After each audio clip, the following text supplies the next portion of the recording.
সম্মানিত ভাইরা, আমি আপনাদের জন্য আজকে যে বিষয়টা চয়েস করেছি, যে বিষয়ের উপরে আলোচনা করার জন্য নিয়াত করেছি, সেই বিষয়টি হলো শাফাআত। বলেন তো বিষয়টার নাম কি?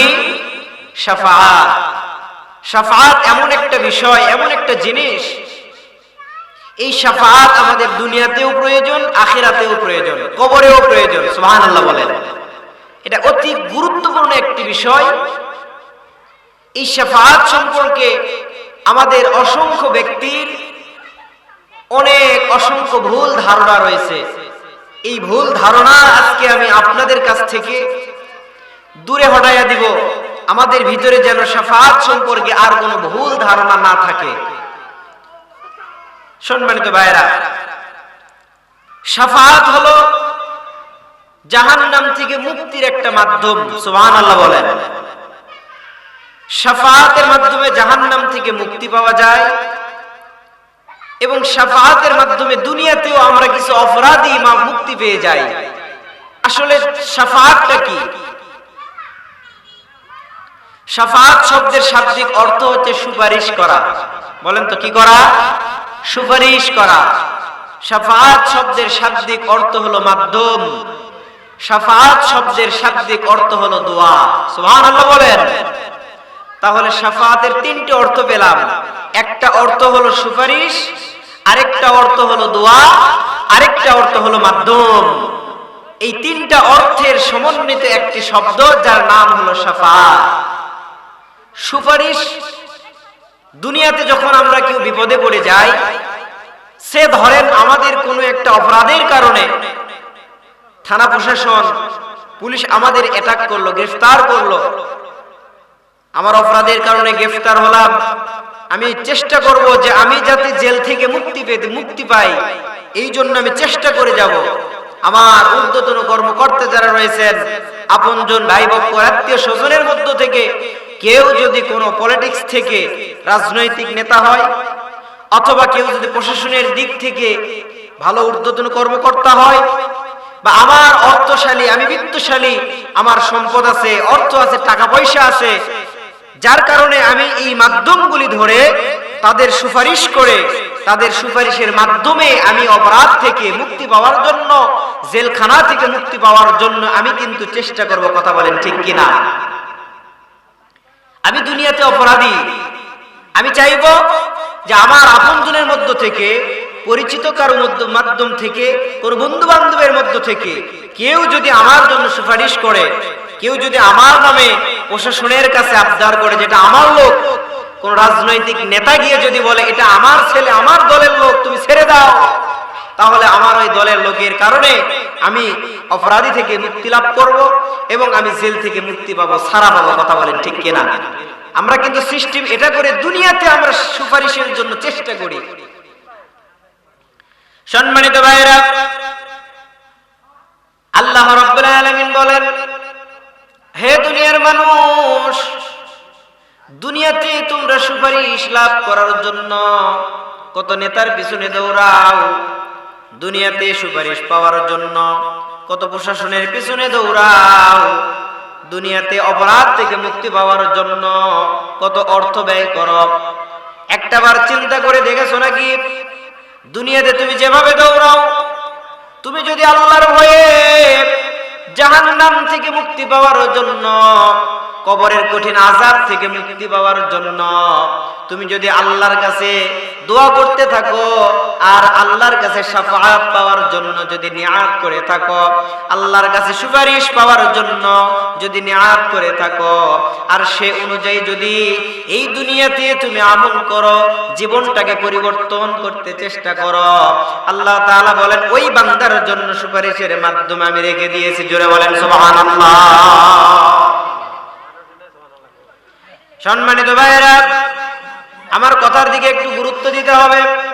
আমি আপনাদেরকে কি বুঝাইতে চাই? আল্লাহ রাব্বুল আলামিন বলেন, তোমরা দুনিয়াতে যে মাধ্যমগুলি তালাশ করো, দুনিয়াতে সুপারিশ পাওয়ার জন্য যে মাধ্যমগুলি তালাশ করো, যার দরবার পর্যন্ত দৌড়াও, একটাবার চিন্তা করে দেখো কোন ব্যক্তি তোমার জন্য শাফাআত করবে, কোন ব্যক্তি তোমার জন্য সুপারিশ করবে, কে তোমার জন্য সুপারিশ করে শাফাআত করে তোমার জন্য দোয়া করে আল্লাহর জান্নাত পর্যন্ত পৌঁছায়া দিবে। তাহলে আমার জন্য কে দোয়া করতে পারবে, আমার জন্য কে শাফাআত করতে পারবে, এই ব্যক্তি সম্পর্কে তার পরিচয় জানার দরকার আছে না নাই? সবাই কি আমাদের জন্য শাফাআত করতে পারবে? সবাই কি আল্লাহর কাছে আমাদের জন্য সুপারিশ করতে পারবে? পারবে না। তাহলে কারা পারবে? তাদের পরিচয় আমি আপনাদের সামনে তুলে ধরার চেষ্টা করব, বলেন ইনশাআল্লাহ। আল্লাহ পাক আমাকে সঠিকটা বলে ভুলটাকে পরিত্যাগ করার তৌফিক দেখ, বলেন আমিন। তাহলে আসুন, পারিভাষিক অর্থ এর কি? শাফাআতের পারিভাষিক অর্থ কি? শাফাআতের পারিভাষিক অর্থ হলো পরকালে অপরের জন্য, অন্যের গুনাহ মাফের জন্য, পরকালে অন্য ব্যক্তির কঠিন শাস্তি থেকে, জাহান্নামের কঠিন শাস্তি থেকে মুক্তি পাওয়ার জন্য আল্লাহর কাছে যে সুপারিশ করা হয় ওটাই হলো শাফাআত। জোরে বলেন সুবহানাল্লাহ। তাহলে পারিভাষিক সংজ্ঞাটা হলো কি? অন্যের জন্য, নিজের জন্য নয়, অন্যের জন্য, অন্যের শাস্তি থেকে মুক্তি পাওয়ার জন্য, অন্যের অপরাধ থেকে মুক্তি পাওয়ার জন্য যে সুপারিশ করা হয়, যে দোয়া করা হয়, এটাই হলো শাফাআত। শাফাআত ইসলামে একটি মৌলিক বিষয়। শাফাআত ইসলামে একটি মৌলিক বিষয়, এটি একটি ইসলামে ফরজ বিষয়। যদি কোনো বান্দা এই বিষয়কে অস্বীকার করে, শাফাআতের মাধ্যমের দরকার নাই, শাফাআতের কোনো প্রয়োজন নাই, দোয়ার কোনো প্রয়োজন নাই, যদি কোনো বান্দা এটাকে অস্বীকার করে, তাহলে ওই বান্দা ইসলামের মৌলিক বিষয়কে অস্বীকার করলো, ইসলামের ফরজিয়াত বিধানকে অস্বীকার করলো। আর ইসলামের কোন ফরজিয়াত বিধান যদি কেউ অস্বীকার করে, তাহলে ওই বান্দা কুফরি করে, ঠিক কিনা বলেন? তাহলে এখন আসুন, আমরা যে মনে করি শাফাআত করলে কারা মুক্তি পাবে, আমরা মনে করি শাফাআত করলে উমুক মুক্তি পাবে, তুমুক মুক্তি পাবে, তোমার জন্য আমার শাফাআত থাকবে। আমরা চিন্তা করি যে আমি একজন গুনাহগার, আমার একটা ভাতিজা আছে কোরআনের হাফেজ, আমার জন্য শাফাআত করবে, আমি আমার ভাতিজার সুপারিশের কারণে আল্লাহর জান্নাতে চলে যাব। কথা বলেন ঠিক কিনা? এমন চিন্তা ভাবনা আছে না নাই? আমার একজন ভাতিজা বা আমার একটা ছেলে আলেম, আমার ওই ছেলের আলেম হওয়ার পিছনে আমি সময় ব্যয় করেছি, আমার ছেলে আমার জন্য সুপারিশ করে জান্নাতে নিয়ে যাবে, এইরকম চিন্তা ভাবনা করে আমি বসে থাকি। এখন আপনাদের কাছে এই বিষয়টা ক্লিয়ার করা দরকার যে আসলে ওই হাফেজ, ওই আলেম আপনার জন্য সুপারিশ করে, শাফাআত করে জান্নাতে নিয়ে যেতে পারবে কি পারবে না, কোরআন হাদিস কি বলে, এটা এই বিষয়ে জানার দরকার আছে না নাই? তাহলে আসলে কারা আমাদের জন্য শাফাআত করতে পারবে, কারা আমাদের জন্য সুপারিশ করতে পারবে, কোন শ্রেণীর মানুষ আমাদের জন্য সুপারিশ করতে পারবে? এক নাম্বার হলো ওরাই সুপারিশ করতে পারবে। আমরা মনে করি যে এরা সুপারিশ করতে পারবে। কারা? যে মুমিনের কবিরা গুনাহ যাদের মাফ হয়, যাদের জীবনে কবিরা গুনাহ নাই, এই সমস্ত ব্যক্তিরা আপনার জন্য সুপারিশ করতে পারবে। সুবহানাল্লাহ বলেন।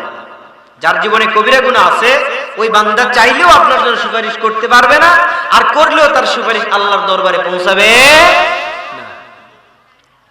দুই নম্বরে যাদের বিষয়ে আল্লাহ রাসূল সাল্লাল্লাহু আলাইহি ওয়াসাল্লাম বলেছেন জাহান্নামের শাস্তি ভোগ করেছে এমন ব্যক্তি, আল্লাহ রাসূল সাল্লাল্লাহু আলাইহি সাল্লাম বলেন জাহান্নামের শাস্তি যারা ভোগ করেছে এই সমস্ত ব্যক্তিদের সম্পর্কে একটা ধারণা, ওই ব্যক্তিরা যদি জাহান্নামের মধ্যে চলে যায়, আর জাহান্নামের মধ্যে যাওয়ার পরে যদি তার জন্য সুপারিশ করা হয়, তার জন্য যদি শাফাআত করা হয়, তাহলে আল্লাহ তাআলা তাকে মুক্তি দান করে দিবে। সম্মানিত ভাইয়ের, একটা গুরুত্বপূর্ণ বিষয় বোঝার চেষ্টা করেন। আল্লাহ তাআলা বলেন জান্নাতের মধ্যে যদি কোনো মানুষকে দেওয়া হয়, ওই মানুষকে জান্নাত থেকে বের করা হবে না, এমনকি জান্নাত থেকে বের করে জাহান্নামের মধ্যে দেওয়া হবে না। আল্লাহ রাসূল বলেন, আল্লাহ তাআলা বলেন খালিদিনা ফিহা আবাদা, যদি কোনো মানুষকে জাহান্নামের মধ্যে দেওয়া হয়, ওই মানুষকেও চিরস্থায়ী জাহান্নামে দেওয়া হবে। আর যদি জান্নাতে দেওয়া হয়, ওই ব্যক্তিকে জান্নাতের মধ্যেও চিরস্থায়ী দেওয়া হবে। জোরে বলেন সুবহানাল্লাহ। জাহান্নামের মধ্য থেকে মুক্তি পাওয়া কিন্তু কঠিন ব্যাপার। আপনাকে যদি একবার জাহান্নামের মধ্যে দেওয়া হয়, জাহান্নাম থেকে মুক্তি পাওয়া সহজ নয়। আল্লাহ তাআলা যেই বিচার করে দিবেন, যেই ফয়সালা করে দিবেন, পৃথিবীতে এমন কোন শক্তি নাই, পৃথিবীতে এমন কোন সাহস নাই, পৃথিবীতে এমন কোন উকিল নাই, এমন কোন নবী রাসূল নাই, এমন কোন ওলিয়া উলিয়া পীর বুজুর্গ কেউ নাই যে আল্লাহর বিচার করা ফয়সালাকে উল্টে দিয়ে পুনরায় আবার বিচার করে সেটার রায় গ্রহণ করতে পারে। আছে কেউ? আল্লাহ যদি একটা বিষয়ে ফয়সালা দিয়ে দেয়, পৃথিবীতে কোন নবী, কোন রাসূল, কোন আউলিয়া কেরাম কেউ আছে কি যে তারা আল্লাহর ওই রায়কে আবার পরিবর্তন করে নতুন করে আবার রায় ঘোষণা করে জাহান্নাম থেকে মুক্ত করে জান্নাতে পাঠায়া দিবে? আছে? কেউ নাই, কারো সাহস নাই। আর আল্লাহর এই রায়কে যদি পরিবর্তিত হয় তাহলে বুঝতে হবে আল্লাহর রায়ের ভিতরে ভুল ছিল। কথা বলেন ঠিক কিনা? আল্লাহর রায়ের ভিতরে কি ভুল থাকা সম্ভব? কথা বলেন, ভুল থাকা যায়? আল্লাহর রায়ের ভিতরে, আল্লাহর ফয়সালার ভিতরে কোনো ভুল নাই, এমনকি ভুল ধরতেও কেউ পারবে না। সম্মানিত ভাইরা, 3 নম্বরে আল্লাহ রাসূল সাল্লাল্লাহু আলাইহি সাল্লাম বলেন, যারা কাফের হবে, যারা মুনাফিক হবে, যারা মুশরিক অবস্থায় দুনিয়া থেকে বিদায় নিয়ে চলে যাবে, যারা কাফের হবে, মুশরিক হবে, মুনাফিক হবে, এই সমস্ত বান্দারা যদি জাহান্নামের মধ্যে চলে যায়, এমনকি কাফের অবস্থায়, মুশরিক অবস্থায়, মুনাফিক অবস্থায় যদি মারা যায়, আর ওই বান্দার জন্য যদি সুপারিশ করা হয়, ওই বান্দার জন্য সুপারিশ করাটা আল্লাহর দরবারে কবুল হবে না। সম্মানিত ভাইরা, যারা কাফের হবে, যারা মুশরিক হবে, এই সমস্ত বান্দাদের সুপারিশ আল্লাহর কাছে কবুল হবে না। তাদের সম্পর্কে সুপারিশ আল্লাহর কাছে কবুল হবে না। আমরা যে কাফের নই, আমরা যে মুশরিক নই, আমরা যে মুনাফিক নই, এর কি কোনো গ্যারান্টি আছে? আমি আপনাদেরকে এমন একটা তথ্য দিতে চাই, একটু নিজের জীবনের সাথে বাস্তবে মিলায়া নেন, দেখেন তো আপনি কাফের হয়েছেন না মুশরিক নাকি মুনাফিক। সম্মানিত ভাইরা, আল্লাহ রাসূল সাল্লাল্লাহু আলাইহি ওয়াসাল্লাম তিনি বলেন, হে দুনিয়ার মানুষ, তোমরা শোনো, দুনিয়াতে যদি কোনো বান্দা ইচ্ছাকৃতভাবে ফরজ নামাজ ত্যাগ করে ফেলে, সে কিন্তু মুসলমান থাকে না, ঠিক কিনা? যদি ইচ্ছাকৃতভাবে নামাজ ছেড়ে দেয়, সে কিন্তু মুসলমান থাকে না। লাগাতার যদি সে নামাজ ছেড়ে দেয়, সে কিন্তু কাফের হয়ে যায়। সম্মানিত ভাইরা, তাহলে আমাদের জীবদ্দশায় কত রাকাত নামাজ ছেড়েছি, আমাদের জীবদ্দশায় কত আমরা ওয়াক্ত নামাজ ছেড়ে দিয়েছি। এমনকি ফজরের নামাজ তো ওঠার আমাদের জন্য অনেক কষ্টকর হয়ে যায়। ফজরের নামাজের জামাতে তো মুসল্লির অভাব নাই, কিন্তু ভাইরা এই ফজরের জামাতে বাড়ির নামাজ পড়ার মুসল্লি নাই। এই যে সুন্দর একটা তাফসীর মাহফিল দিয়েছেন, এই যে মাস্টার সাহেব আমার বড় ভাই এখানে বসে আছেন, সম্মানিত ভাইরা, এই যে তাফসীর মাহফিল সুন্দর করে যারা আয়োজন করেছেন, এই সমস্ত যুবক ভাইদেরকে বলতে চাই, আপনারা এত সুন্দর তাফসীর মাহফিলের আয়োজন করেছেন, এটা একটা দিনের কাজ, সদকায়ে জারিয়া। এই কাজটা করবেন, এই কাজ যদি কিয়ামত পর্যন্ত জারি থাকে, এর কিন্তু একটা করে কপি ওই সমস্ত বান্দাদের আমলনামায় পৌঁছে যাবে। সুবহানাল্লাহ বলেন। সম্মানিত ভাইরা, এখানে যারা দান করবেন, এই সমস্ত বান্দাদের সওয়াবটা তার কবরে পৌঁছে যাবে। এখন যদি এই আয়োজন যারা করেছেন তারা যদি বেনামাজি হয়, এই আয়োজন যারা করেছে তারা যদি জিনাখোর হয়, এই আয়োজন তাফসীর মাহফিলের আঞ্জাম যারা দিয়েছে তারা যদি নিশাখোর হয়, এখন আপনারা বলেন তো, এই নিশাখোর, এই বেনামাজি, এই জিনাখোর এমন সুন্দর একটা আয়োজন দিয়েছে, তার কোনো লাভ হবে? কারণ সে তো নামাজ পড়ে না, শুধুমাত্র কোরআনের আলোচনা শুনলো, এক কান দিয়ে শুনবে আর এক কান দিয়ে বের করে দিবে। রাতের বেলা সে ঘুমাইবে, তাফসীর মাহফিল শোনার পরে রাতের বেলা ঘুমানোর পরে ফজরের নামাজে ওই মুসল্লিকে খুঁজে পাওয়া যায় না, ঠিক কিনা? সম্মানিত ভাইরা, ফজরের নামাজের মুসল্লি তো খুঁজে পাওয়া দূরের কথা, এমনকি বাড়ির মধ্যেও সে একাই নামাজের জন্য দাঁড়ায় না। এত কষ্ট করে তাফসীর মাহফিলের আয়োজন করে কিসের লাভ, যদি আপনি নামাজি আদায় করতে না পারেন? এই জন্য আল্লাহ রাব্বুল আলামিন বলেন, ওই সমস্ত ব্যক্তিদেরকে দেওয়া হবে যারা দিনের কাজ করার জন্য অগ্রসর কর্মী ছিল, দুনিয়াতে দিনের কাজ করার জন্য এগিয়েছে, কিন্তু আল্লাহর ফরজ কাজকে বাদ দিয়ে ফরজ আমলকে পরিত্যাগ করে ওই বান্দারা শুধুমাত্র কেবলমাত্র নিজেকে সমাজের মানুষের কাছে ভালো পরিচিতি লাভ করার জন্য কাজগুলি করেছে। আল্লাহ তাআলা বলেন এই রিয়াযুক্ত কাজ, এই লৌকিকতা, লোক দেখানো কাজকে আমার দরবারে কখনো কবুল হবে না। সম্মানিত ভাইরা, আল্লাহ রাব্বুল আলামিন পবিত্র কুরআনুল কারীমের সূরা জুমারের 44 নম্বর আয়াতের মধ্যে বলেন, কুল লিল্লাহিশ শাফাআতু জামিআন লাহু মুলকুস সামাওয়াতি ওয়াল আরদ সুম্মা ইলাইহি তুরজাউন। পড়েন আল্লাহু আকবার। আল্লাহ রাব্বুল আলামিন বলেন, হে দুনিয়ার মানুষ, তোমরা শোনো শোনো, দুনিয়াতে তোমরা যে কাজই করো না কেন, দুনিয়াতে তোমরা যেখানেই থাকো না কেন, দুনিয়াতে তোমরা যার দলেই চলো না কেন, দুনিয়াতে যে পথেই তোমরা চলো না কেন, তবে একটা কথা তোমরা স্মরণ রাখো, একটা কথা তোমরা মনে রাখবে, সকল সুপারিশের মালিক কিন্তু আমাদের আল্লাহ। আমরা কিন্তু আল্লাহকে সুপারিশকারী মনে করি, আবারও কিন্তু আমরা কিছু দরবারে দৌড়াই। কথা বলেন ঠিক কিনা? আমার পীর বাবা, আমার অমুক বাবা, তমুক বাবা, আমার কেবলা কাবা আমার জন্য যদি সুপারিশ না করে, আমার বাবা যদি আমার জন্য সুপারিশ না করে, তাহলে ওই কিয়ামতের দিন আমার আল্লাহর কাছে আমি মাফ পাবো না। এমন চিন্তাধারার মানুষ আছে না নাই? আল্লাহ তাআলা বলেন, কুল লিল্লাহিশ শাফাআতু জামিআ। ওই কিয়ামতের দিন, কঠিন মুসিবতের সময়ে, কঠিন ময়দানে শুধুমাত্র কেবলমাত্র যার সুপারিশ চালু করা থাকবে, যিনি সুপারিশের মালিক, তিনি হলেন আমাদের আল্লাহ। আল্লাহু আকবার। আমরা যদি বাবার দরবারে দৌড়াই বা পীরের দরবারে দৌড়াই, কিন্তু এমন বাবার দরবারে দৌড়াই যে বাবা নিজেই নামাজ পড়ে না, ঠিক কিনা? বাবার দরবারে গেলে শুধু আমাদের বলে এ আমল করো, সে আমল করো, তাসবিহ পড়ো, এ পড়ো, সে পড়ো, সে কোরআন পড়া শিখায় না, নামাজ পড়া শিখায় না, নামাজের তাগিদও করে না। সম্মানিত ভাইরা, আগামী কালকে এরকম একটা বাবার দরবারে ওরস মাহফিল হবে, কেউ মাইন্ডে নেবেন না। যে বাবার দরবারে আগামী কালকে মাহফিল হবে, ওই বাবার একটা মুরিদ নামাজ পড়ে না, পীর বাবা যে কি করে আল্লাহই ভালো জানে। ওস্তাদ কেমন ছাত্র দেখলে বোঝা যায়, ভাই ঠিক কিনা? ওস্তাদ কেমন ছাত্র দেখলে বোঝা যায়। ছাত্র যদি ভালো হয় তাহলে ওস্তাদও ভালো, ঠিক কিনা বলেন? সম্মানিত ভাইরা, তাহলে আল্লাহ তাআলা বলেন কিয়ামতের দিন সুপারিশ করার মালিক কে? আল্লাহ তাআলা নিজেই, তিনি সুপারিশের মালিক।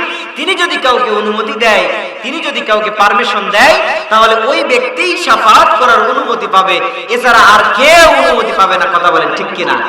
তাহলে অনুমতি কারা পাবে, তাদের পরিচয় সম্পর্কে আমরা সামনেতে আলোচনায় জানবো ইনশাআল্লাহ। আমরা আসতেছি সামনের দিকে। কারা অনুমতি পাবে? আল্লাহ তাআলা বলেন, লাহু মুলকুস সামাওয়াতি ওয়াল আরদ সুম্মা ইলাইহি তুরজাউন। আসমান ও জমিনের রাজত্ব একমাত্র আল্লাহ, তার হাতেই সমস্ত কিছু। আল্লাহ তাআলা চাইলেই সমস্ত কিছু পরিবর্তন করতে পারে। কথা বলেন ঠিক কিনা? আল্লাহ রাব্বুল আলামিন সূরা আস-সিজদার 4 নম্বর আয়াতের মধ্যে বলেন, মালাকুম মিন দুনিহি মিন ওয়ালিয়্যিন ওয়ালা শাফি। আল্লাহ তাআলা বলেন, হে দুনিয়ার মানুষ, তোমরা শোনো শোনো, তোমরা কথাগুলি মনে রাখো। আল্লাহ রাব্বুল আলামিন পবিত্র কোরআনুল কারীমের মধ্যে সুন্দর করে ইরশাদ করেন, হে দুনিয়ার মানুষ, তোমরা শোনো, কিয়ামতের দিন কঠিন মুসিবতে শুধুমাত্র কেবলমাত্র একজনেই, যিনি হলেন তোমাদের আল্লাহ। ওই আল্লাহ ছাড়া তোমাদের কোনো অভিভাবক থাকবে না। সুবহানাল্লাহ। শুধুমাত্র অভিভাবক হিসেবে থাকবেন যিনি, চিল্লায়ে বলেন তিনি কে? ওই আল্লাহ আমাদের অভিভাবক হিসেবে থাকবেন, কবরে আমাদের জন্য অভিভাবক হিসেবে থাকবে, এই দুনিয়াতে ইহকালে আমাদের আমাদের জন্য ওই আল্লাহ অভিভাবক হিসেবে থাকবেন। ওই আল্লাহ যদি আমাদের অভিভাবক হিসেবে দুনিয়াতে থাকে, ওই আল্লাহ যদি আমাদের জন্য সুপারিশকারী হিসেবে, অভিভাবক হিসেবে যদি কবরে আমাদের জন্য থাকে, এখন আপনারা বলেন ওই আল্লাহ যদি আমাদের জন্য সাহায্যকারী সুপারিশকারী হিসেবে যদি হাসরের ময়দানে থাকে, তাহলে আমাদের আর কোনো ভয় আছে? একটু জোরে বলেন, ভয় আছে নাকি? ওই আল্লাহ যদি আমাদের জন্য সাহায্যকারী হিসেবে থাকে, আল্লাহ তাআলা বলেন লাকুম মা লাকুম মিন দুনিহি মিন ওয়ালিয়্যিন ওয়ালা শাফি। হে বান্দা, তোমাদের জন্য সাহায্যকারী আর সুপারিশকারী আমি আল্লাহ নিজেই থেকে যাব। আল্লাহ রাব্বুল আলামিন সূরা বাকারার 255 নম্বর আয়াতের মধ্যে বলেন, আয়াতটা কিন্তু আমাদের সবার জানা, আয়াতুল কুরসি। এই আয়াতুল কুরসির মধ্যে আল্লাহ রাব্বুল আলামিন বলেন, মান যাল্লাযী ইয়াশফাউ ইনদাহু ইল্লা বিইযনি। আল্লাহ তাআলা বলেন, কে এমন আছে, কে এমন আছে যে তার অনুমতি ছাড়া, আল্লাহর অনুমতি ছাড়া কেউ সুপারিশের কাঠগড়ায় দাঁড়াইতে পারে? ভাই সাউন্ড একটু কমায় দেন, আগে যেটা ছিল ওটাই ভালো ছিল, সাউন্ড বাড়ানোর পরে আর সমস্যা বেশি। যেমন ছিল ওই রকমই রাখেন, কষ্ট করে আর সাউন্ড আপনাকে বাড়াইতে হবে না ভাই। তাহলে কিয়ামতের দিন আমরা দুইটা বিষয় পেলাম। কিয়ামতের দিন সাহায্যকারী হিসেবে যিনি থাকবেন তিনি কে? সুপারিশকারী হিসেবে যিনি থাকবেন তিনি কে? ওই আল্লাহ আমাদের জন্য শাফাআতকারী, সুপারিশকারী, আমাদের সাহায্যকারী থাকবে। সুবহানাল্লাহ। এবং পৃথিবীতে এমন কে আছে যে ওই আল্লাহ ছাড়া আর কে আছে যে তিনি আমাদের সুপারিশকারী হিসেবে দাঁড়াইতে পারে? সম্মানিত ভাইরা, এই আয়াতের মধ্যে আমরা দুইটা বিষয় পেলাম। একটা হলো অনুমতি পাওয়া, আরেকটা বিষয় হলো শাফাআত করা। এরপরে আল্লাহ রাব্বুল আলামিন বলেন, দুনিয়াতে ওই সমস্ত ব্যক্তিরা যদি যোগ্যতা অর্জন করে শাফাআত করার জন্য, তাহলে ওই ব্যক্তিকে আমি সুপারিশের জন্য পারমিশন দিয়ে দিব। সুবহানাল্লাহ বলেন। যখন কিয়ামত সংগঠিত হয়ে যাবে, কিয়ামত যখন সংগঠিত হয়ে যাবে, সর্বপ্রথমে কবরকে উন্মোচিত করে দেওয়া হবে, সমস্ত কবরকে উন্মোচিত করে দেওয়া হবে। এই সময় আমার আপনার নবী মুহাম্মদুর রাসূলুল্লাহ, আমরা বলি সাল্লাল্লাহু আলাইহি ওয়াসাল্লাম, আমাদের ওই নবীর কবরটাই সর্বপ্রথমে উন্মোচিত করে দেওয়া হবে। আমাদের নবীর কবরটা উন্মোচিত করার পরে বিষয়টা লক্ষ্য দিয়ে শুনতে হবে। সাইয়েদনা জিবরাইল আমিন আলাইহিস সালাম আল্লাহ রাসূলের সামনে এসে দাঁড়িয়ে যাবে। আল্লাহ রাসূল ডাক দিয়ে বলবেন, ভাই জিবরাইল, কিয়ামত সংগঠিত হয়ে গিয়েছে, এখন বলেন তো আমার কোন উম্মতেরা জাহান্নামে চলে গেল নাকি? আল্লাহু আকবার।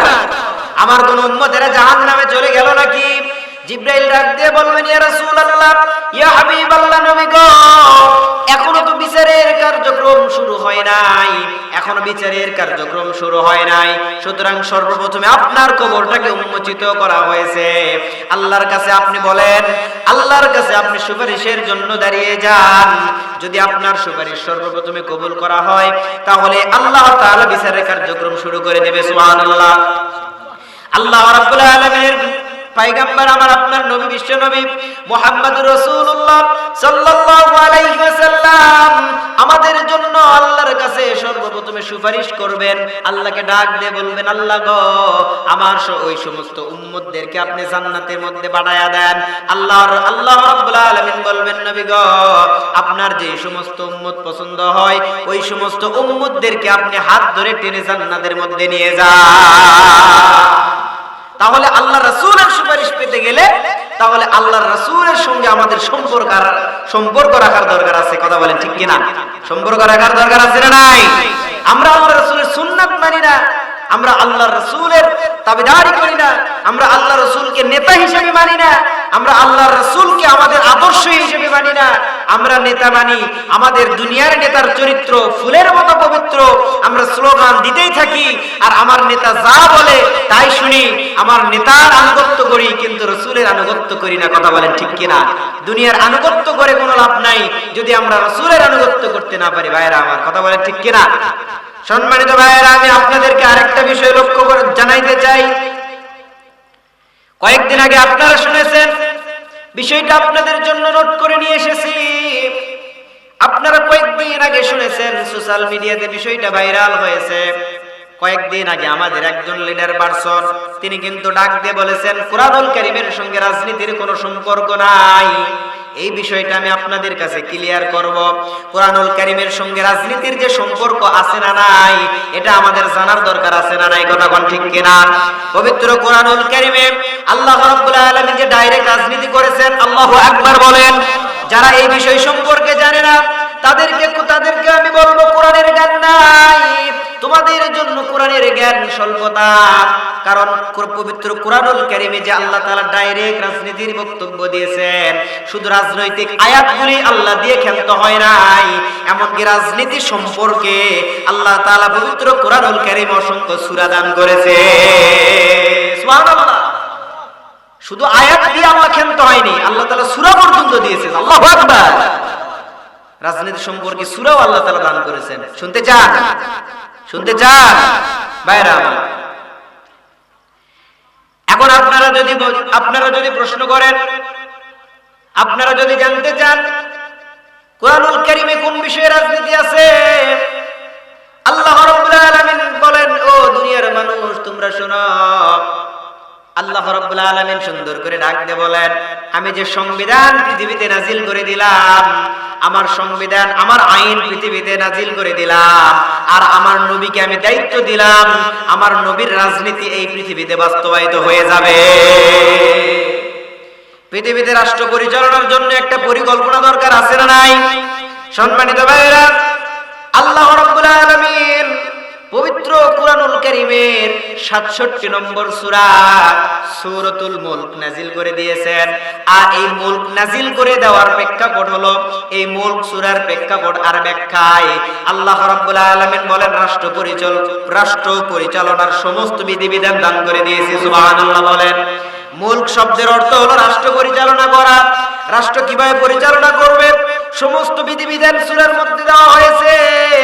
এই এরপরে রাষ্ট্র পরিচালনা করতে গেলে, দেশ পরিচালনা করতে গেলে একটা সংবিধানের দরকার আছে না নাই?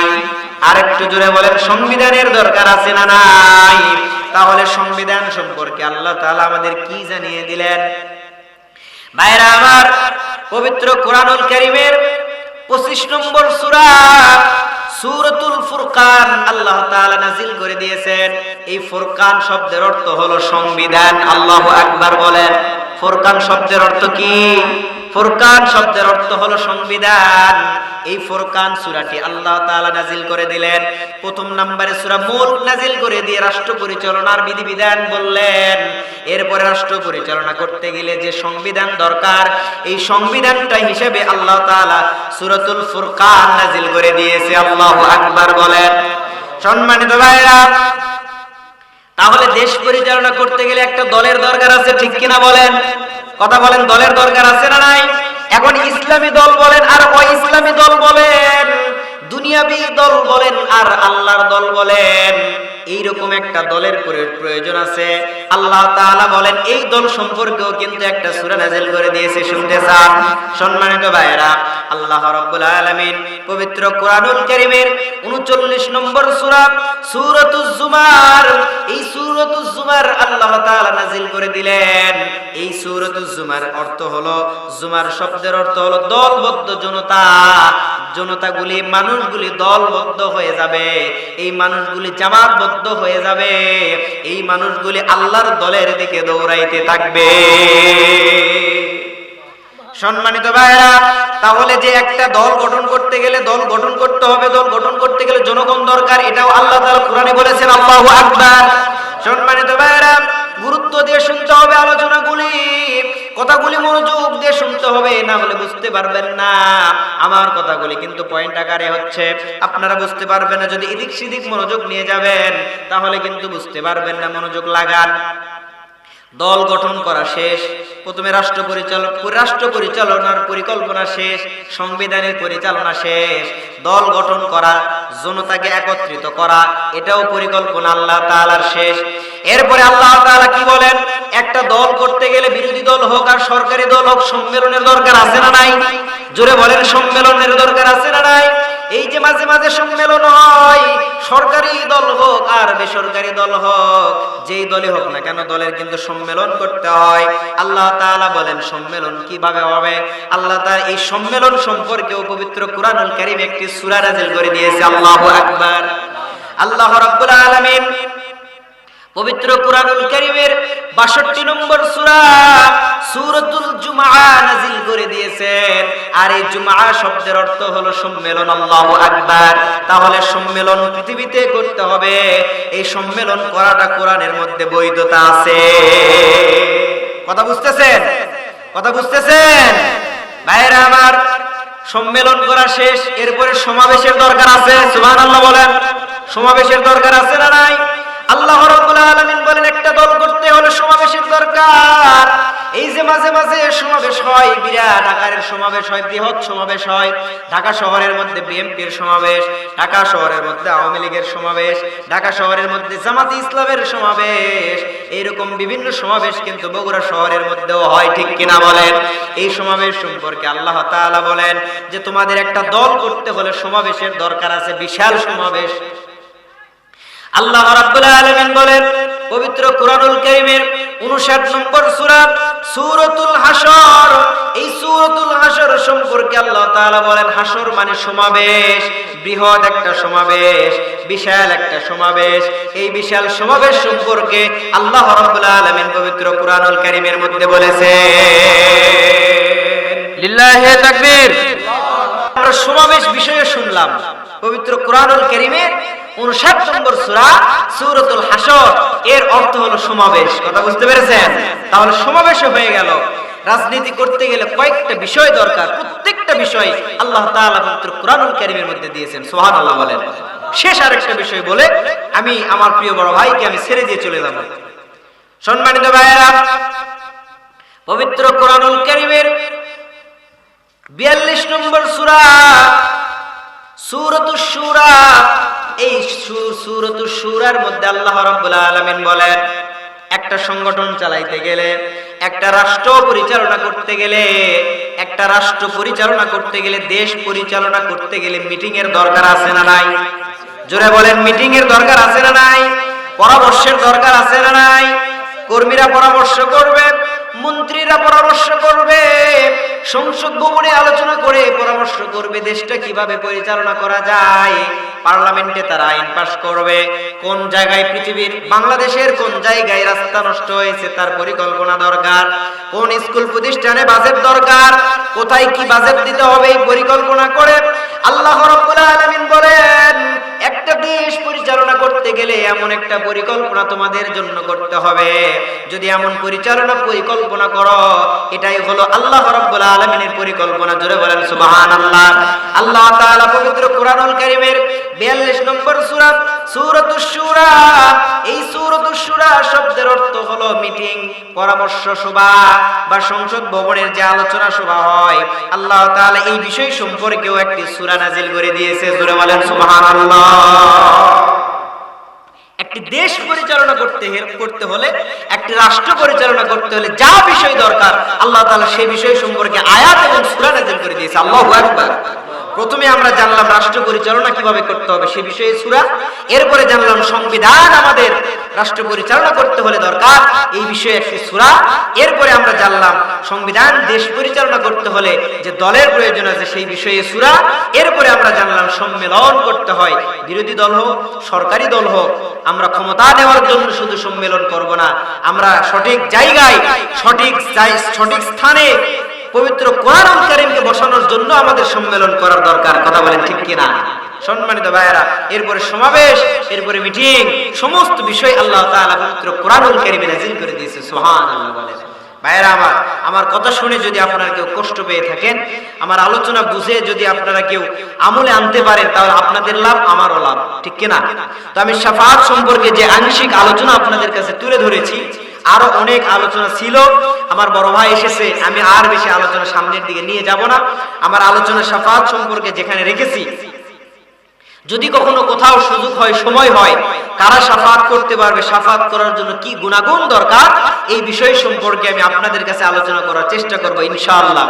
আজকের এই আলোচনার ভিতরে ভুলটা মার্জনা করে আল্লাহ তাআলার কাছে দোয়া করি, ভুলটাকে আল্লাহ তাআলা মার্জনা করে সঠিকটাকে গ্রহণ করে এর যে উত্তম জাযা হয় আল্লাহ তাআলা আমাদের আমলনামায় দান করুক, বলেন আমিন।